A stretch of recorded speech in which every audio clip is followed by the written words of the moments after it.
இந்த ஜனவரியில் எங்கே போகிறோமோ இல்லையோ நான் பொருட்காட்சி போகணும் அப்படின்னு பிளான் பண்ணிவிடுவேன். ஸோ அதே மாதிரி பிளான் பண்ணியாச்சு. வீக்கெண்டில் நான் பிளானே பண்ண மாட்டேங்க எப்போவுமே, ஏன்னா வீக்கெண்டில் கண்டிப்பாக க்ரௌட் அதிகமாக இருக்கும்.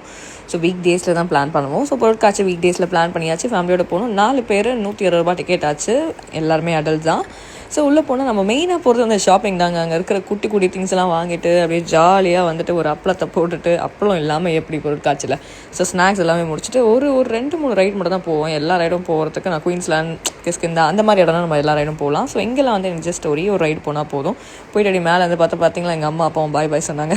ஸோ முடிச்சுட்டு அப்படியே கொஞ்சம் தூரம் வந்துட்டு வெளில வந்துட்டு பார்த்தா அந்த செட்டிங்ஸ்லாம் போட்டிருப்பாங்களே, அதுக்குள்ளே போயிட்டு அப்படியே எல்லா செட்டிங்ஸும் பார்த்தாச்சு. பட் செட்டிங்ஸ் அந்தளவுக்கு நிறையலாம் இல்லை. லாஸ்ட் டைம் போகும்போதுலாம் இன்னும் நிறைய இருந்த மாதிரி இருந்துச்சு. ஆக்சுவலி எங்கள் வீட்டில் வந்து கொலு வைக்கிற பழக்கம். அதனாலேயே அம்மா வந்து பொருட்காட்சி போட்டாங்கனாலே என்னை கூட்டு போகணும்னு சண்டை போட ஆரம்பிச்சிருவாங்க. ஏன்னா கொலுவுக்கு வந்து நிறைய வந்து அடுக்கி வச்சுருப்பாங்க. அதெல்லாம் போய் பார்த்தோம் அப்படின்னா நமக்கும் கொஞ்சம் ஐடியா கிடைக்கும்ல, அதனால் கூட்டு போக சொல்லுவாங்க.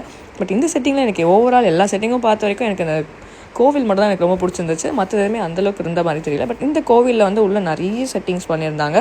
ஸோ இதுக்கு வேணால் நம்ம 100/100 கொடுக்கலாம். பட் ஓவரால் செட்டிங் பார்த்திங்கன்னா எதுவுமே இல்லைங்க. நான் நினச்சி போன மாதிரி எதுவுமே கிடையாது. பட் ஓகே, ஃபேமிலியோட ஒரு டைம் ஸ்பெண்ட் பண்ணால் நல்லா தானே இருக்கும். ஸோ நீங்களும் போய் பாருங்கள். பாய்.